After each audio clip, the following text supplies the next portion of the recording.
Scrooge's clerk, Bob Cratchit, represents the exploited, underpaid yet hard-working employee. Despite Scrooge's miserly ways, Bob toasts him, declaring him the founder of the feast. With this action, Dickens draws the attention of the reader to Bob's Christian generosity of human spirit in the face of financial hardship and ill treatment. This is heightened by Mrs Cratchit's contrasting attitude to Scrooge. "I wish I had him here, I'd give him a piece of my mind to feast upon, and I hope he'd have a good appetite for it." Her righteous indignation is only calmed by her husband reminding her that it is Christmas. Through dialogue, Dickens sets expectations about forgiveness and goodwill to others at this time of year. Dickens depicts Bob as a dedicated employee, even though Scrooge treats him badly.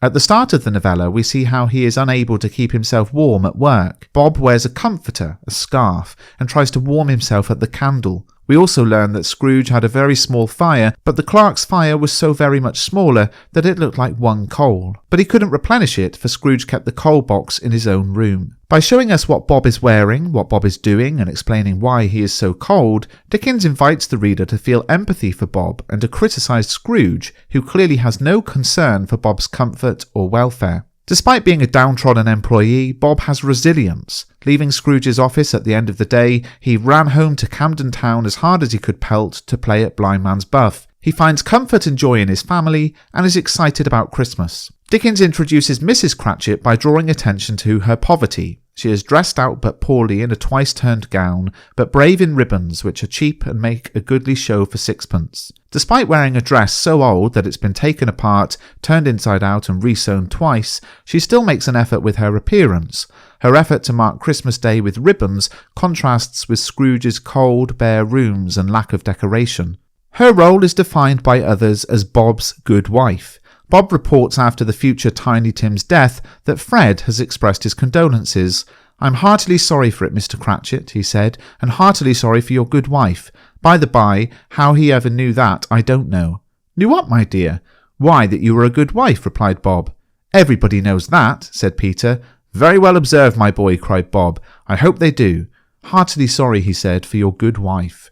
This conversation conforms to contemporary attitudes of the time towards married women who were judged by their role in relation to a husband. An obedient wife was praised. Dickens might be drawing attention to this point because of his experiences with his mother, who, seeing the value of an extra income, was very reluctant for him to leave his job at Warren's blacking warehouse after his father had been released from debtor's prison. Dickens later wrote, "I never afterwards forgot, I never shall forget, I never can forget that my mother was warm," meaning lukewarm, "for my being sent back home." These feelings of being betrayed by his mother contribute towards his beliefs that a husband should be the decision-maker and his wife should be obedient and submissive. Nevertheless, Mrs Cratchit does have an opinion about Scrooge, which she freely expresses at the Christmas dinner.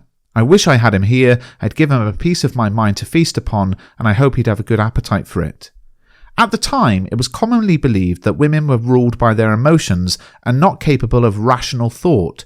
When Dickens describes Mrs Cratchit's emotional outburst, this therefore conforms to contemporary ideas about women. We've already discussed how her comments contrast with Bob's, emphasising Bob's Christian generosity of human spirit in the face of financial hardship and ill treatment. Dickens also positions Mrs Cratchit with her righteous indignation as a loyal wife.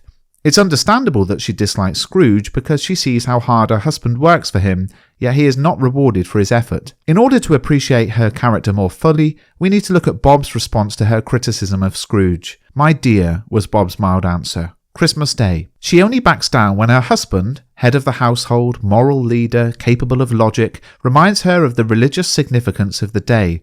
Her wedding vows would have been to love, honour and obey her husband. Reluctantly, she obeys her husband, as every, in Dickens's opinion, good wife should. Let's consider the historical context here. In 1843, married women had no legal rights. A woman was first the legal possession of her father and then that of her husband. This is the origin of the tradition of a bride being given away by her father at a church wedding. When a woman married, everything she owned belonged to her husband. If she earned any money, she was not allowed to keep it. She had to pass it on to her husband. Being the mother of 6 children would have made it difficult for Mrs Cratchit to work outside the home if her husband had allowed her. Financially, she is totally dependent upon her husband. This shows how important it is for Bob Cratchit to keep his job. Well, I hope you found this video useful. Everything I go through in this video series can be found in the second edition of Mr. Bruff's Guide to A Christmas Carol. The links are in the description. You can pick up a copy. Please do subscribe and like the video.